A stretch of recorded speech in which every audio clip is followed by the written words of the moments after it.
예, 반갑습니다. 이번 시간에는 미래의 직업에 관해서 한번 말씀드려 보고자 합니다. 말씀드린다기보다는 함께 브레인스토밍을 한번 해 보겠습니다. 고민을 해 본다는 얘기죠. 요즘 이제 자율주행차, 그러니까 뭐 전기차에 이어서 이제 자율주행, 그러니까 차가 예를 들어서 내비게이션에서 또는 뭐 말로서 그냥 서울역 가자 또는 청와대 가자 아니면 어디 가자 하면 자동으로 지가 알아서 가는 거죠. 그러니까 차 안에서 뭐 신문을 본다든지 자고 한숨 자고 일어나면은 거기에 가 있다는 그런 미래, 어떻게 보면은 과거에 이제 만화로만 나왔던 것이 앞으로 10년 이내면 우리나라에서 실현이 됩니다. 이 추세로 가면 10년 안에 그렇게 되게 되어 있습니다. 그러면 이런 시대에 우리가 살고 있는데 앞으로 어떻게 되겠느냐? 뭐 어떤 신인분들이나 이런 분들은 4차원의 세계를 또 얘기를 합니다만 공간과 시공간, 그러니까 이제 차원을 넘어서는 얘기죠. 그러니까 뭐 어떤 분들은 6차원까지 얘기를 합니다만 어쨌든 그런 것들이 지금 이제 그렇게 되면 자율주행차가 나오게 되면 어떻게 되겠느냐? 결국은 마이카 시대가 없어진다는 거죠. 차를 굳이 뭐 1억을 들여서 5천만을 뭐 3천만을 들여서 살 이유가 없는 겁니다. 내가 필요할 때, 그죠? 내가 필요할 때만 장거리를 간다 할 때만 집에서 호출합니다.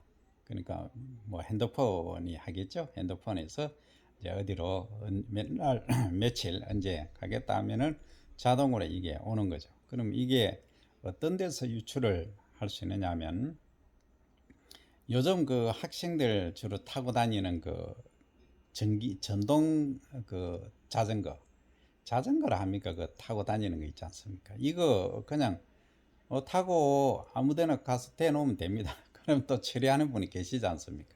그렇듯이 앞으로는 자동차도 그렇게 될 것이다. 뭐 10년 이내에 그렇게 실현이 됩니다. 그러면 지금 뭐 우리나라 이제 모 회사에서는 그런 시스템을 다 갖춰놓고 있죠. 그러면 앞으로는 이제 자동차 그런 시대 옵니다. 그러면 좀 기사분들이 상당히 그 요즘 뭐 대리운전 기사 뭐 이런 분들이 많이 계시지 않습니까? 택시 기사 많이 계시는데 이런 분들 이런 직종들이 10년 안에 상당히 그 줄어들 것이다. 그렇게 예상이 됩니다. 그 다음에 또 줄어들 직종은 그 병을 진단한다거나 하는 의사 선생님 진단 쪽의 얘기입니다. 치료 쪽은 로봇이 또 많이 하기도 하겠지만은 진단 쪽에는 그 요즘 뭐 거의 자동화 되어 있지 않습니까? 그러니까 혈액만 받고 소변 검사만 하면은 이제 뭐 거의 병의 종류들이 다 나오는데 그렇게 하지 않고도 지금은 뭐 제가 말씀드리기 뭐 합니다만 다양한 기술들이 나와 있습니다. 그건 뭐 예를 들어서 일본만 하면은 뭐 온갖 것들이 병의 진단이 다 됩니다. 그리고 이제 우리가 이제 약으로 치료를 한다든지 또 아니면 수술로 치료를 한다든지 뭐 수술로 하는 거야 어쩔 수 없지만 약으로 치료하는 방법 중에는 여러 가지 그 프로그램이 매뉴얼화 될 겁니다. 그래서 이제 육장육부에 관한 그런 것들, 그러니까 의료 약에 관한 것들도 거의 자동화 될 것이다. 시스템화 될 것이다. 그렇게 될 수밖에 없다. 그렇게 봅니다. 이것도 10년 안에 그렇게 이루어집니다. 그 다음에 이제 보면은 우리가 티칭 소위 이제 학교에 가르치는 직업 쪽도 그러합니다. 그러니까 앞으로는 기본적인 교육은 이제 그 국가에서 담당을 하게 될 겁니다. 그러니까 이제 우리 뭐 방송에서 하는 거 있지 않습니까? 그렇게 하듯이 그럴 가능성이 다분히 높습니다. 10년 안에 아마 실현될 것입니다. 그렇게 가면 과연 우리는 어떤 쪽으로 이제 티칭을 해야 되느냐? 결국은 R&D입니다. 연구개발 쪽밖에 없다는 거죠. 그래서 지금은 우리 학교 선생님들이 대학 교수님들 포함해서 거의 하루에 한 2시간, 1시간 내지 2시간 정도 가르치고 있지 않습니까? 그런데 앞으로는 그 일주일에 한 2시간, 3시간 정도 가르친다. 이렇게 보시면 될 겁니다. 왜 그러냐? 그거는 기본적인 건 LMS라는 시스템이 있습니다. 그 시스템에서 할 수도 있고, 전부 이제 많이 화상 강의 이런 쪽으로 갈 수밖에 없습니다. 기본적인 거는. 그 외에는 전부 이제 R&D를 해서 대학생들도 요즘 챗 그 봇이 나와 있지 않습니까? 그러니까 두드리면 다 나옵니다. 예를 들어서 꽃 색깔도 하나만 딱 넣고 색깔이란다. 사진 하나만 딱 넣으면은 뭐 그 꽃에 대한 히스토리가 싹 다 나옵니다. 앞으로는 경제성까지 분석이 다 되겠죠. 10년 안에 다 실현됩니다. 구글에서도 하고 있고 또 우리나라에서도 하고 있습니다. 그래서 챗봇이 나온 이후로 그 지식에 대한 탐구, 그러니까 그 인간이 별로 이제 아마 별로 그 기억은 안 합니다. 그냥 누르면 터치만 하면 다 되거든요. 제가 옛날에 일본에 있을 때 이런 일이 있었습니다. 이제 수량 계산을 하고 하는데 그 일본 학생들하고 같이 앉아가지고 제가 계산을 제일 빨리 했습니다. 제가 조금 수학적인 머리가 없음에도 불구하고. 그러니까 야, 너가 젊은데 그런 것도 계산 못하냐 하니까, 아니 계산기 두드리면 다 나오는데 그걸 말로 그 머릿속으로 복잡하고 계산을 하냐, 이런 충격적인 이야기를 들었습니다. 지금 그렇게 하거든요.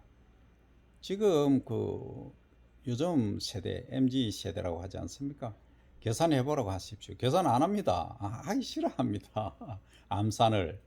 그러니까 다 두드리면 나오니까 그렇습니다. 그런 세대로 지금 흘러가고 있고 그런 시대입니다. 그래서 이 챗봇이 교육에 미치는 영향이 엄청나게 크다. 완전 교육의 판도를 바꿀 것이다. 저는 그렇게 봅니다. 그래서 미래 자동차부터 시작해서 의료 그리고 교육까지 이제 말씀을 드리고 있습니다만, 그러면 우리는 뭘 먹고 살아야 되는가? 이런 질문들을 많이 하십니다. 근데 그 옛날에 그런 말이 있지 않습니까? 사람이 그 태어나면은 다 자기 먹을 복을 갖고 난다, 태어난다, 그럽니다. 그러면 시대의 변함에 순응하지 못하고 시대를 따라가지 못하면 절대 도태됩니다. 어느 국가를 지칭하기는 어렵지만은 옛날에 그 잘 나가던 국가 뭐 몇 개 있지 않습니까? 얘기를 해도 됩니까? 베네수엘라, 그 다음에 아르헨티나, 그 다음 또 어디 있습니까? 필리핀 뿐만이 아니고 많이 있습니다. 그 1900년대 중후반에 그 영화를 누리던 그런 국가들이 지금은 어떻게 되어 있습니까? 그렇습니다. 결국은 정치력이 가장 중요하고 무능한 이제 사람들이 집권을 하게 되고 여러 가지, 또는 어떻습니까? 부패한 정권이 집권을 하게 되고 여러 가지 그런 것들이 국가의 운명을 좌우하고, 그리고 또 패거리 정치 이런 것들이 또 만연하게 되면 국민들은 괴로운 거죠. 그래서 이런 그들을 국민들은 이제 야, 가만히 보니까 이게 내가 연금을 받을 수 있을까 하는 질문을 던져 보셔야 됩니다. 어떻게 해야 연금을 받을까? 이게 내가 갖고 있는 직업이 사라질 것 같은데 좀 위험한데 어떻게 해야 될 것인가? 그런 미래의 그림을 반드시 그려야 한다는 것이죠. 그러면 저는 그렇게 생각합니다. 저는 뭐 솔직히 물욕이라든지 이런 게 뭐 없으면은 큰 문제 없습니다. 근데 대다수의 분들이 어떻습니까? 요즘 뭐 물질 만능의 시대입니다. 물질이 거의 이제 지배를 하고 있는 세상이 되어버렸습니다. 그러면 이걸 이제, 그러면 아까 제가 말씀드린 그런 국가들, 소위 도태됐다고 할까요? 이런 국가들이 과연 지금으로 볼 때 행복 지수가 그냥 낮으냐? 절대 아닙니다. 오히려 행복 지수는 우리보다 훨씬 높다는 얘기죠. 그러면 인간이 살아가는 삶의 가치는 과연 뭐냐? 까지 이제 얘기가 되는 거죠.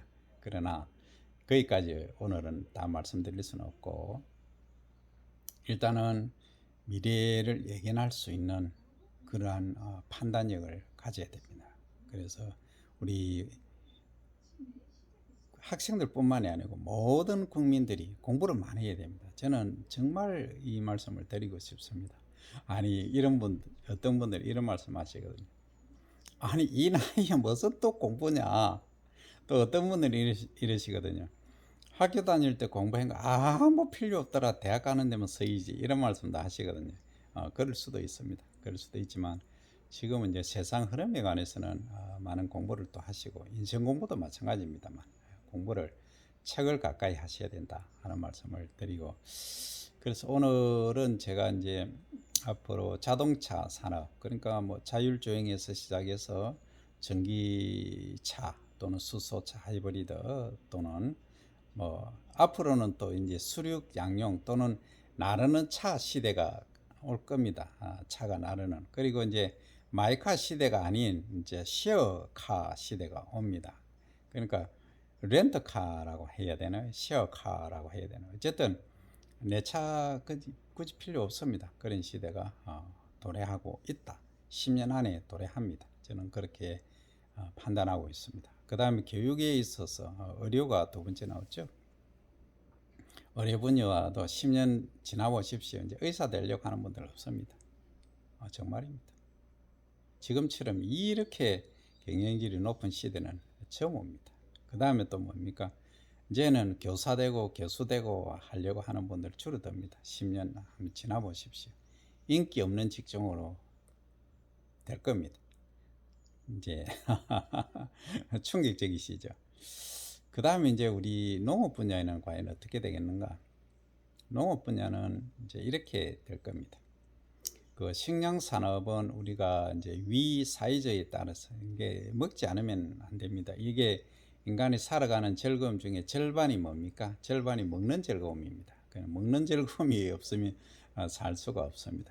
그런데 이것이 과연 이제 자국에서 생산되어야만 되는 기본적인 거, 그러니까 신선 채소, 그리고 이제 주곡은 자국에서 생산되고 나머지는 지금도 그렇게 됩니다만 거의 이제 국가별로 그 지구 온난화를 생각하는 그러한 농법으로 갈 수밖에 없다.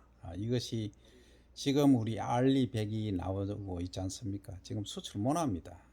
그 정도로 지금 심각한 위기에 처해 있습니다. 신재생 에너지를 사용하지 않고 탄소 제로로 가지 않는 한 앞으로는 그 전자제품을 수출할 수가 없습니다.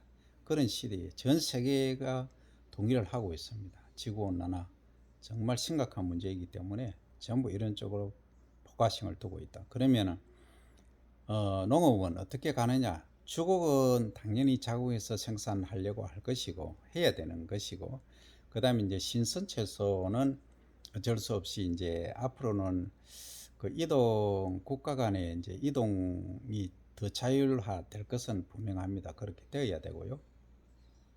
그러면 이제 이런 신선 채소들을 제외한 나머지 부분들은 이제 전 세계가 하나의 그 유통 경로로 이어질 것으로 판단이 됩니다. 그러니까 뭐 비행이라든지 모든 것들이 지금보다 한 10배, 20배 이상으로 더 이제 망이 넓어질 것이고 또 쉬워질 것입니다. 그래서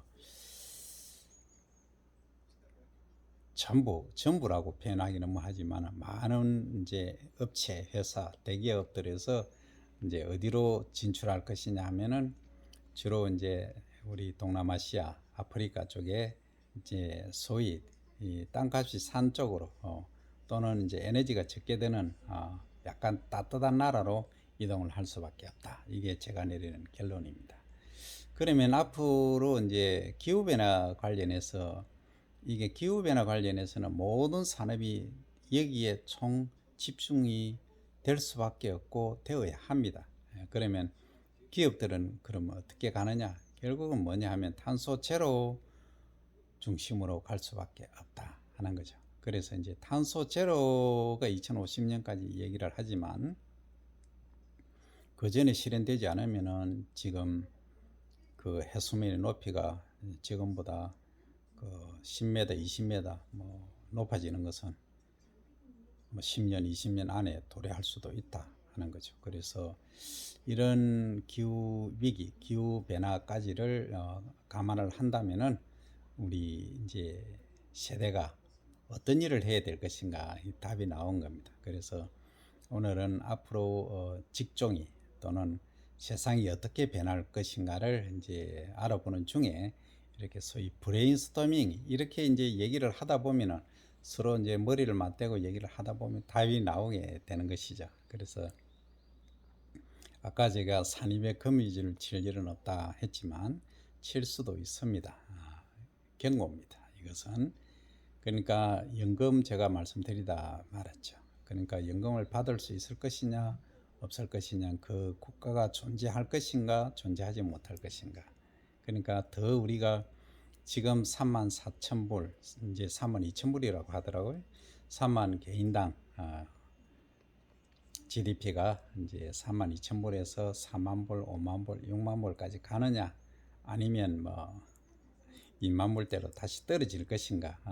이것은 우리의 노력이 그만큼 더 절실하다, 필요하다 하는 거겠죠. 그러나 이제 이 흐름은 우리나라만이 아니고 전 세계의 흐름하고 같이 갈 수밖에 없다. 그러니까 지구에 생존하는 지금 80억 이상의 인구는 공동운명체다. 저는 그런 생각을 가집니다. 그래서 앞으로는 선진국과 후진국의 격차가 지금 그러니까 인구 그 1,000만 명 이하를 제외하고 인구 1,000만 명 이상 되는 국가에서는 가장 이제 국민 소득이 높은 곳이 거의 이제 한 7만 불, 8만 불 정도 되지 않습니까? 그런데 인구 1,000만 이상 되는 곳에 가장 낮은 소득을 갖고 있는 국가가 거의 뭐 5,000불, 4,000불, 5,000불 정도 됩니다. 그럼 약 20배 차이가 나는 것이죠. 그래서 이런 것들을 생각해 보면은 앞으로 이 갭이 줄어들어야 인류가 공존할 수 있다 하는 점까지 제가 말씀을 드립니다. 오늘은 세대 간의 그 문화 지체, 세대 차이 이런 것들이 또 극복이 되어야 될 것이고 그 다음에 이제 빈부격차 우리나라에서도 그런 통계가 나와 있지 않습니까?